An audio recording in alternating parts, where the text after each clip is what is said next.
Every year when we spring forward, hospitals see something alarming happening, a 24% increase in heart attacks. This study from Michigan is something that everybody should be aware of, especially this coming weekend, which is the weekend of daylight savings time, because here's the wake-up call. We have 24% increase in heart attacks on the Monday following, but also a study from Finland showing that overall rate of stroke was 8% higher during the first 2 days after a daylight saving transition time. This is very timely and very important. With 1.5 billion people experiencing a change in the time zone, that's over 300 million people that are at risk here. And we already know that Mondays tend to carry a higher risk for serious cardiac events, making this weekend especially important, because even 1 hour of disruption in sleep can increase inflammation, blood pressure, stress hormones, and the nervous system. I kind of stumbled across this as I was preparing for the sleep retreat that I'm hosting this coming weekend, and I realized it could not come at a better time. At first, I was a little irritated because I'm losing an hour on the weekend that I have this whole beautiful place that we're doing this event, but then I realized this is so protective.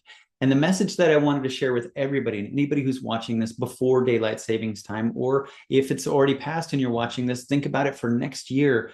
This weekend before daylight savings time, the weekend of daylight saving time, is the most important weekend to make sleep your biggest priority. You want to make sure that you're allowing your body to have a gentle transition into this disruption. And we all know that this circadian rhythm is going to keep going at the level it should have, despite the fact that we all agree we're changing the time.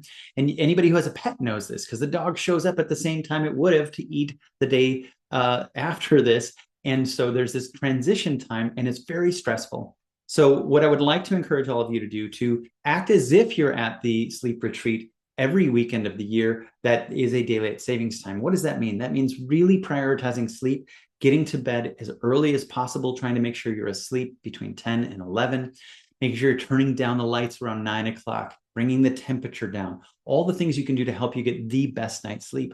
And if you need to sleep in a little bit this weekend, allow yourself to bank some of that sleep. Do all the things. There's so many things we can do to help with that, but really put your focus and attention on it. Learn all the things you can do to get the best sleep. Make it your number one most important thing, because that could be one of the most powerful things we can do to protect you.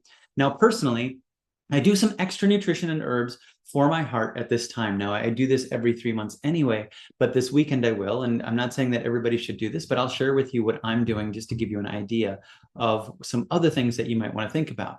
There's an herb called hawthorn. Now, hawthorn has been shown to support healthy functioning of the heart muscle and promoting cardiovascular system health. It's been known for a very long time as the nurse for the geriatric heart. So most of the time, anybody over 50, which I'm almost there, I'm wanting people to know about hawthorn and think about ways to add this hawthorn into your life. And the other one that is my personal one that I like is something called Cardio Plus. Cardio Plus gives a whole bunch of nutrition that is going to be helpful in giving your heart a lot of what it needs. I would go beyond this to say we really want to think about the omega-3 piece. I'd like to remind everybody about Dr. Harris's research showing that those who had an omega-3 saturation of over 8% versus those at 4%, which is where most Americans are, had a 35% reduction in fatal heart attacks. So this weekend at the retreat, I will be eating wild-caught salmon. I will be definitely taking my fish oils, making sure. I'm not saying that it's going to happen that quickly. It does take some time to get that saturation, but I also want you to be this as a reminder that we should be consistently taking those omega-3s to be able to get us our saturation where we want to go. So like I said, if you're not able to attend because we do have limited space and it is sold out actually, please prioritize sleep consistency this weekend. Going to bed at the same time can be one of the most important things. And that's, again, why this moving forward in the clocks creates such chaos in your body. Get early morning sunlight as much as you can. Get outside as much as you can in this weekend to get as much sunlight as you can.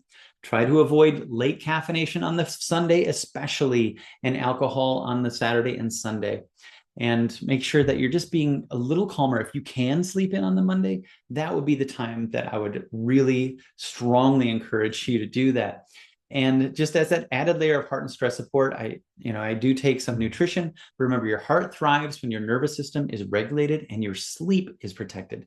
So this is about preparation. It's about partnering with your body, thinking about what your body's really going to need. I just want to get this thought out there to all of you in time to make sure that you're thinking about this weekend as the number one weekend to focus on your sleep, whether you're at the retreat or not. Thank you for watching, and I hope you found this video helpful. Please share it with those that you care about and want to make sure that they have a happy, healthy Monday.